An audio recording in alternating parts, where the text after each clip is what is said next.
Édition spéciale sur BFM TV, bienvenue si vous nous rejoignez. On est tous forcément ce matin saisis d'une immense émotion puisque on a appris un peu avant 3 heures la mort de Johnny Hallyday, emporté par le cancer dont il souffrait depuis des mois.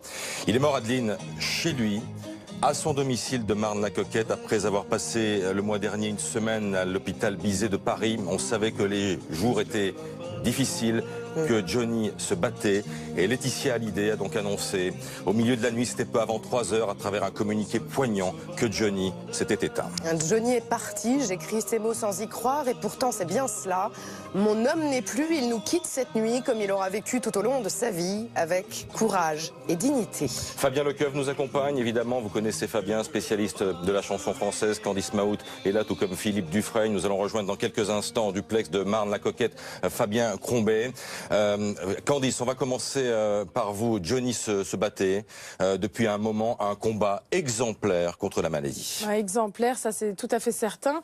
Un combat qui dure depuis plus d'1 an finalement, parce qu'il l'avait annoncé le 8 mars dernier, sur les réseaux d'ailleurs, directement à ses fans, c'est ce qu'il avait dit. Mais ça faisait des mois déjà qu'il se battait, lui, en secret, parce qu'il avait envie justement de ne pas rendre les choses publiques, parce que Johnny est quelqu'un d'extrêmement pudique, et qu'il a commencé ce combat, et qu'il a voulu le continuer jusqu'au bout, y compris sur scène. C'est ça qui l'a tenu jusqu'au bout. Et il a tenu... Les vieilles canailles. Et les vieilles canailles. Il a dû dire qu'il était malade, mais tout de suite, il a dit, voilà, j'espère bien m'en sortir. Et c'est ça, justement, qui me donne la force de continuer, la force de me battre. C'est cette scène. Il a commencé, il avait à peine 17 ans sur scène, et il aura fini quasiment sur scène en juillet dernier. Avec Ce sont, Candice, des milliers de titres de Johnny Hallyday. Des hits qui nous ont accompagnés, qui ont accompagné notre génération, celle de nos parents, celle de nos grands-parents. On va évidemment écouter beaucoup d'extraits toute la matinée au cours de cette édition spéciale.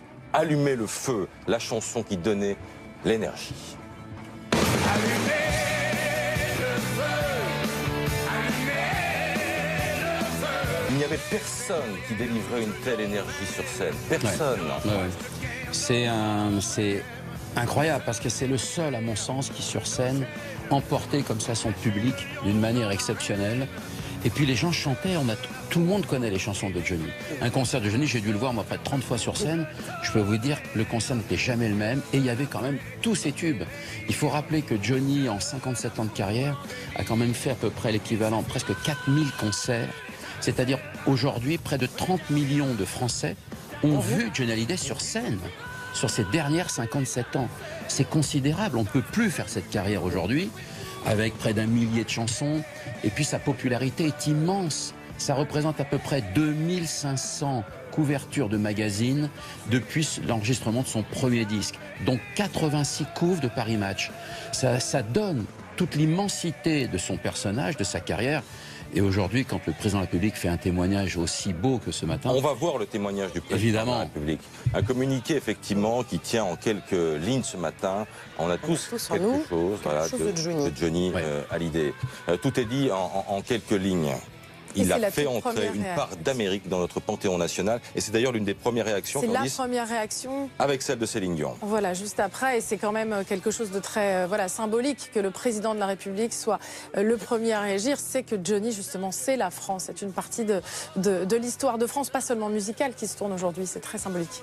Alors Johnny Hallyday s'est éteint cette nuit chez lui, à son domicile de Marne-la-Coquette. Et nous y retrouvons tout de suite Fabien Crombet. Fabien, vous êtes devant la Savannah, la résidence des Hallyday à Marne-la-Coquette.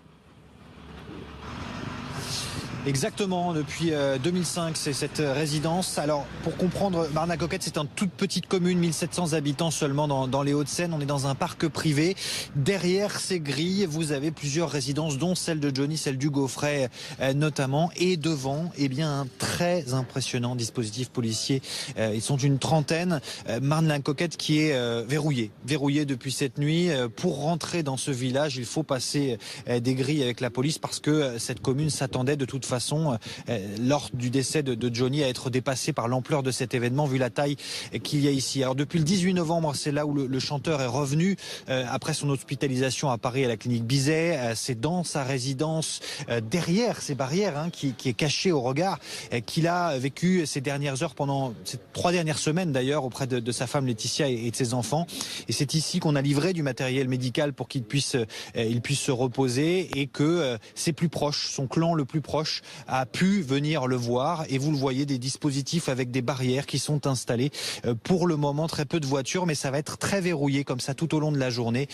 C'est donc ici qu'a donc terminé sa vie Johnny Hallyday cette nuit. 50 albums enregistrés, le 51e d'ailleurs était en finalisation d'enregistrement dans sa résidence de la Savannah. On va y revenir dans quelques instants. Mais d'abord, priorité au direct. Los Angeles, Michel Polnareff, bonjour. Merci d'être en direct avec nous ce matin sur BFM TV. Saisi, on l'imagine, comme nous, par une immense émotion. Oui, bonjour BFM TV, bonsoir, attendez, je ne sais plus où on en est parce que je suis en Californie là actuellement, bonsoir Fabien. Il est 5 heures, bonjour. Ok. Bon, j'ai un sentiment un petit peu double parce qu'évidemment je suis concerné par la disparition d'un très grand que j'ai toujours admiré, et des fois on pensait que j'essayais de me rajeunir en disant que je l'avais vu quand j'étais au collège. Et j'étais effectivement au collège parce qu'on oublie qu'il a commencé, il avait 16 ou 17 ans. Fabien est plus qualifié pour moi sur les dates. Qu'est-ce qu'il incarnait pour vous, Johnny Hallyday? Pour moi, il incarnait quelqu'un qui avait balayé un petit peu la chanson française. C'était quelqu'un qui avait remplacé pour moi Luis Mariano quelque part. C'était quelqu'un que à mon tour j'avais disons j'étais un petit peu contre les covers des chansons américaines et tout ça, mais je crois qu'on n'est pas là pour parler de ce qu'il faisait ou ce qu'il faisait pas. Je crois que c'était une immense tristesse. Mais en même temps, d'après ce que j'ai compris, d'après ce que j'ai cru comprendre, je me sens à la fois triste et libéré parce que je pense qu'il souffrait énormément. Et je pense que quand on est ami avec quelqu'un, on n'aime pas le voir souffrir. Et je pense que c'est quelque part peut-être bien qu'il ne soit plus avec nous. Il sera toujours avec nous, mais parti d'une façon conventionnelle, disons. Très courageux. 110 millions de disques vendus, Michel Polnareff. 110 millions. C'est un précurseur. Dès les années 60, c'est sa première incursion dans la musique. Il se fait envoyer les disques venus des États-Unis pour s'en inspirer. Vous vous souvenez de cette période-là?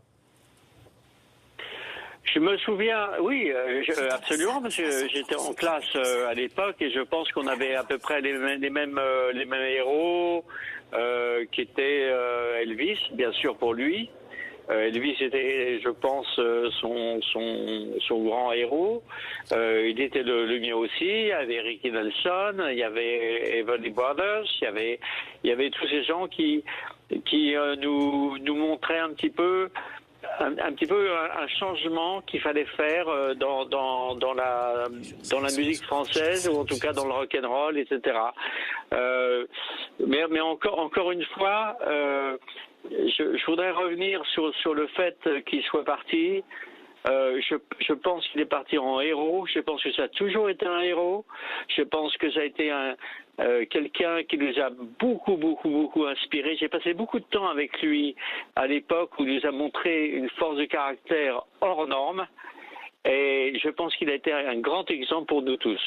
De quelle façon a-t-il inspiré justement toute une génération de chanteurs plus contemporains, mais aussi de chanteurs plus anciens, j'allais dire?